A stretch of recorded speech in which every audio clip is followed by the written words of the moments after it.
کہ وہ اس کو چاہیے کہ وہ نہایت احتیاط سے کام لے، لیکن بہرحال یہ میرے کرم فرما لوگ ہیں، تو انہوں نے وہ کھڑا کر دیا لا کر، جب کھڑا کر دیا تو جو اس وقت جج تھا وہ علامہ فضل خیر آبادی کا شاگرد تھا، اسٹوڈنٹ تھا ان کا. استاد کی منموہنی صورت دیکھی تو دل پسیج گیا. اس نے کہا حضرت میں آپ کو سزا نہیں دے سکتا لیکن ایک کام آپ کر دیں. انہوں نے کہا کیا کام؟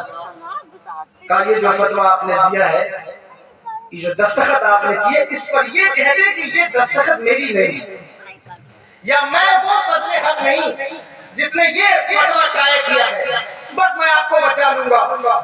کہا ہاں جان بچانے کے لیے اسلام میں رخصت تو مل جاتی ہے، لیکن رخصت پر عمل کرنے والوں کی طبیعت اور ہوتی ہے، عزیمت پر عمل کرنے والوں کی طبیعت اور ہوتی ہے. میں رخصت پر عمل کر کے جان بچا سکتا ہوں لیکن میں عزیمت پر عمل کر کے امت کو بچانا چاہتا ہوں. کہا فتویٰ نہیں بدلے گا. اور پھر آپ نے دیکھا ان کے ساتھ جو کچھ ہوا جہاں ان کو بھیجا گیا. جب بھی مصیبت کا وقت تمہارے، مجھے لمبی تقریر نہیں کرنی ہے، بس میں تمہیں کہہ رہا ہوں کہ جب بھی مصیبت کا وقت تمہارے اوپر آئے گا، یہ علماء، یہ طلباء جن کو تم سمجھتے ہو کہ یار یہ کیا ہے، روز حافظ بنتے، حافظ کی دستار بندی ہو تو لوگ کہتے ہیں ٹھیک ہے دستار بندی ہو رہی ہے، تمہیں نہیں پتا ان کا مقام کیا ہے، اللہ نے ان کو کیا منصب دیا.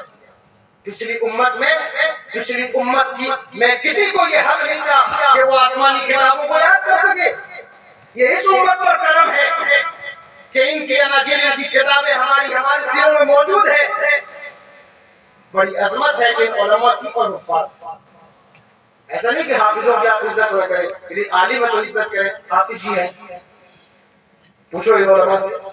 میدان احد میں جس وقت 70 لوگ شہید ہوئے، میرے آقا سرور دو عالم صلی اللہ تعالی علیہ وسلم نے ارشاد فرمایا کہ سب کے لیے الگ الگ قبر نہیں کھودی جا سکتی، ایک قبر میں 2-4 لوگوں کو یا اس سے زائد جو ہے وہ دفن کیا جائے. حضور نے فرمایا جس کو قرآن جتنا زیادہ یاد ہے اس کو قبلے کی طرف اتنا آگے دفن کرو. اس لیے دفن کرو کہ خواہ کتنا ہی بڑا صحابی کیوں نہ ہو، لیکن جس کے سینے میں قرآن موجود ہے اس کی طرف کسی صحابی کی پیٹھ نہ ہو اور اسے قبلے کی طرف آگے دفن کرو. اور تم دیکھو کہ تم نے حفاظ کو کتنا آگے کیا ہے، تم نے علماء کی تقدیم کو کتنا قبول کیا ہے، تم نے ان کی پرائرٹیز کو کتنا تسلیم کیا ہے. یہ تمہیں دیکھنا ہوگا، تمہیں غور کرنا ہوگا. پڑھو، میں پڑھنے سے منع نہیں کرتا، لیکن خدا کی قسم اس وقت تک تم کامیاب نہیں کرتے جب تک تم علماء کی اہمیت کو نہیں سمجھتے. سمجھنا